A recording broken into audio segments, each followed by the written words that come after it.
Hello बच्चों, आप सभी को गुरु कॉमर्स के चैनल पे स्वागत है।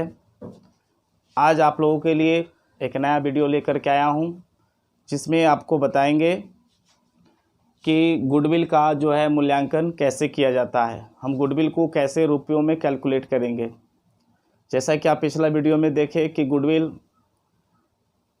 का आशय यानी कि गुडविल का मीनिंग हमने देखा कि उसमें जो गुडविल एक फर्म का जो है एक नेम फेम होता है, उसका नाम प्रसिद्धि, जिस वजह से वो अपने प्रतिद्वंदी जो व्यवसायी हैं जो उनके विपक्ष में हैं उनकी तुलना में वो ज़्यादा सेल करके ज़्यादा इनकम करते हैं। और ये तभी मुमकिन हो पाता है जब हमारे पास गुडविल बढ़िया होता है, हमारे फर्म का, हमारे व्यवसाय का एक अच्छा मार्केट में छवि होता है, नेम फेम होता है। आज हम आपको बताएंगे कि उस गुडविल को रुपयों में कैसे वैल्यूट करेंगे, कैसे उसे निकालेंगे। ठीक है, आप ये सोचते होंगे कि इस गुडविल को रुपये पैसे में निकालने की क्या आवश्यकता है। जैसा कि आप समझ रहे हैं कि नेम फेम है तो है, इसको रुपये में निकालने की हमें कोई आवश्यकता नहीं है। लेकिन इसकी आवश्यकता तब महसूस होती है जब हम इस फर्म को बेचते हैं। तो बेचने से क्या होता है कि हम तो मतलब 5 साल 10 साल या कुछ दिन में मेहनत कर करके हमने बिज़नेस को इस मुकाम पे पहुंचाया, जिस कारण से हमारा बिज़नेस जो है अब प्रॉफिट करने लगी है। अगर हम इसको बेच देते हैं तो बिना खरीदने वाले को यानी क्रेता कंपनी को या व्यवसाय को बिना कोई एक्स्ट्रा मेहनत किए वो प्रॉफिट उसे मिलता रह जाएगा। तो हमने जो इतना मेहनत किया इसके एवरेज में हमें क्या मिलेगा। तो ऐसी स्थिति में क्या होता है कि गुडविल का महत्व बढ़ जाता है। फिर जब कोई नया साझेदार प्रवेश करता है तो पुराने साझेदार जो इतना मेहनत करके बिजनेस को यहाँ तक लेकर आए तो उसे भी कुछ मिलना चाहिए। तो वहाँ भी गुडविल की मूल्यांकन की आवश्यकता होती है। उसके अलावा जो है जब किसी साझेदार की डेथ हो जाती है या रिटायर कर जाता है कोई साझेदार, तो ऐसी बहुत सारी परिस्थितियां हैं जिसमें गुडविल का मूल्यांकन करना आवश्यक हो जाता है। हम बताएंगे कि वीडियो ऐसा बनाएंगे जिसमें हम आपको बताएंगे कि गुडविल के मूल्यांकन की आवश्यकता क्यों पड़ती है।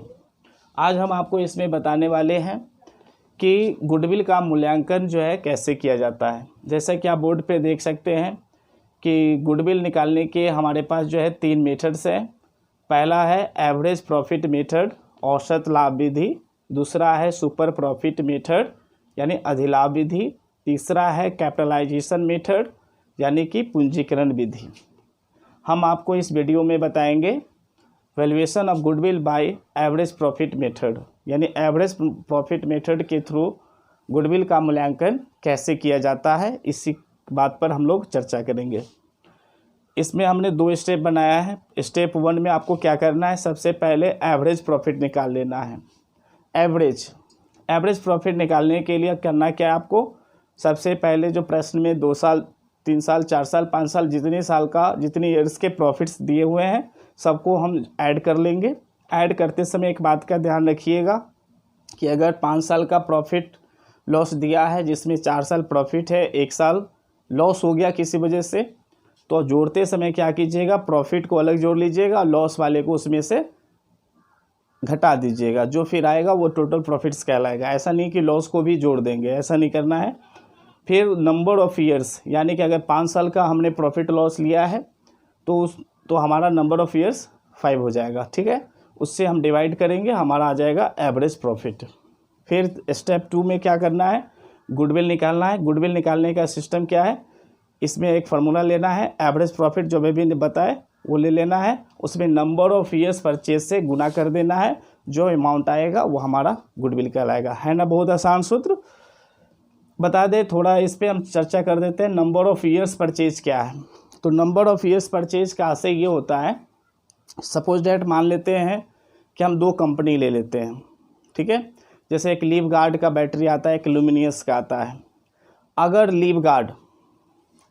लुमिनियस को अगर मतलब परचेज करता है तो लीव गार्ड को कोई मेहनत किए बिना जो लुमिनियस कंपनी जो पहले से प्रॉफिट जो अर्न कर रही थी उतना प्रॉफिट तो इसे बिना कोई मेहनत किए हुए मिलता रह जाएगा, क्योंकि लुमिनियस का अपना एक गुडविल है। तो ऐसी परिस्थिति में क्या किया जाता है कि यह एक अनुमान लगा लिया जाता है कि ये कितने साल तक ये प्रॉफिट मेंटेन रहेगा। जैसे मान के चले लुमिनस जो है, जब वो खुद बिजनेस को रन कर रही थी तो वो 20% प्रॉफिट अर्न कर रही थी, ठीक है, कमा रही थी। अब जो लिवगार्ड कंपनी उसे खरीद ली है, तो वो जो 20% प्रॉफिट है वो लिवगार्ड को बिना एक्स्ट्रा कोई मेहनत किए उसे मिलता रहेगा। तो ये इसका एक अनुमान लगा लिया जाता है कि 3 साल, 4 साल, 5 साल, ठीक है। तो मान के चलिए इसमें हम 4 साल मान लेते हैं, तो यही नंबर ऑफ़ ईयर्स परचेज कहलाएगा, ठीक है। तो ये कोई ज़्यादा मतलब डिफ़िकल्ट नहीं है समझना। तो ये नंबर ऑफ़ ईयर्स परचेज दिया रहता है प्रश्न में, आपको कुछ करना नहीं है, बस ले करके आपको एवरेज प्रॉफिट में गुणा कर देना है, ठीक है। हम एक एग्जांपल लेते हैं। हमारे पास जो बुक है वो क्लास ट्वेल्थ कॉमर्स फैकल्टी से इसके सिंह का बुक है हमारे पास। आप इसमें जो है पहला एग्जांपल देख सकते हैं, जिसमें लिखा है कि गत 5 वर्षों में एक फर्म का लाभ इस प्रकार है, यानी कि लास्ट 5 ईयर्स में इसने कैसे प्रॉफिट अर्न किए।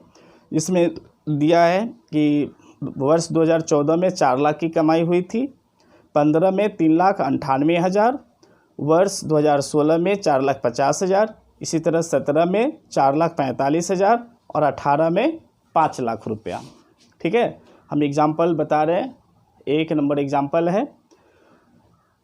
तो आप देख पा रहे हैं कि इसमें हर ईयर में प्रॉफिट एक जैसा हुआ नहीं है, किसी में कम है, किसी में ज़्यादा है। तो ऐसी परिस्थिति में हम इसका एवरेज निकाल लेंगे। जैसे माध्य माध्यिका आप लोग निकाले थे ना, माध्य मीन, तो उसमें हमने क्या किया था कि पूरे को जोड़ करके और फिर जो है संख्या से, मतलब कि जो आंकड़ों की संख्या से भाग दे करके हम लोग माध्य निकाल लिया करते थे। सेम उसी तरह से करना है, टोटल प्रॉफिट्स को ऐड कर लेना है और फिर उसमें नंबर ऑफ़ ईयर से भाग दे देना है। तो इसमें जैसे 14 में 4 लाख, 15 में 3,98,000, 16 में 4,50,000, 17 में 4,45,000, 18 में 5 लाख। तो हम क्या करेंगे, टोटल को जोड़ लेंगे, ठीक है। टोटल को हम क्या करेंगे, जोड़ लेंगे, ठीक है। तो टोटल जोड़ने पर जो आएगा वो इस प्रकार आएगा। अगर आपके पास बुक है तो ज़्यादा परेशानी नहीं होगी। अगर बुक नहीं है तो इसके लिए हम क्या करते हैं, इस पर लिख देते हैं, ताकि अगर आपके पास अभी अवेलेबल नहीं है बुक तो भी आप इस चीज़ को समझ सकते हैं।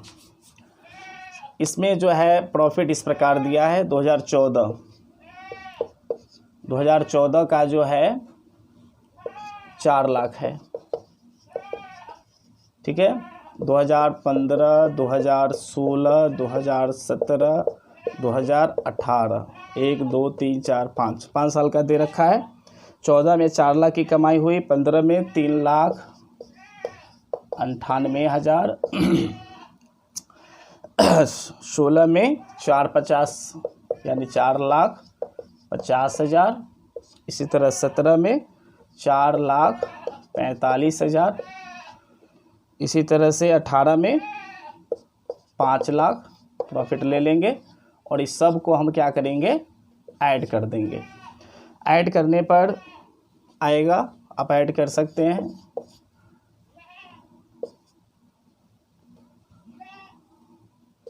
19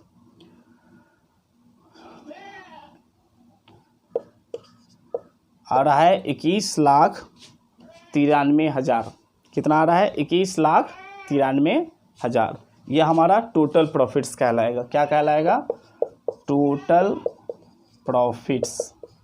अब हम एवरेज प्रॉफिट निकालेंगे इसके आधार पर। एवरेज प्रॉफिट बराबर, जैसा कि आप सूत्र लिखे थे, टोटल प्रॉफिट्स बट्टे नंबर ऑफ ईयर्स। तो टोटल प्रॉफिट्स आया था 21,93,000 और नंबर ऑफ़ ईयर्स कितने हो जाएंगे, 5। अब इससे हम डिवाइड कर देंगे।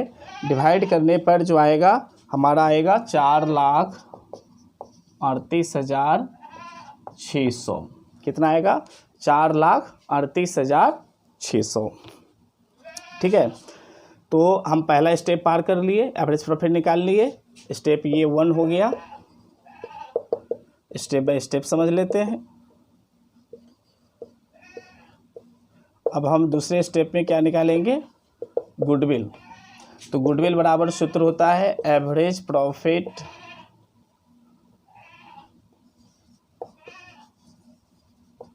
गुने नंबर ऑफ ईयर्स परचेज, तो हमारा एवरेज प्रॉफिट कितना आया 4,38,600। और नंबर ऑफ ईयर्स की बात करें तो ये प्रश्न में ही दिया रहता है, अंत में लिखा है 5 वर्षों के औसत लाभ के 4 वर्षों के क्रय, यानी 4 यानी नंबर ऑफ ईयर्स कितने हो गए 4 हो गए। हम 4 से क्या करेंगे गुना करके गुडविल कैलकुलेट कर लेंगे। अब 4 से गुना कर लीजिए, 4 से गुना कर लीजिए 0,24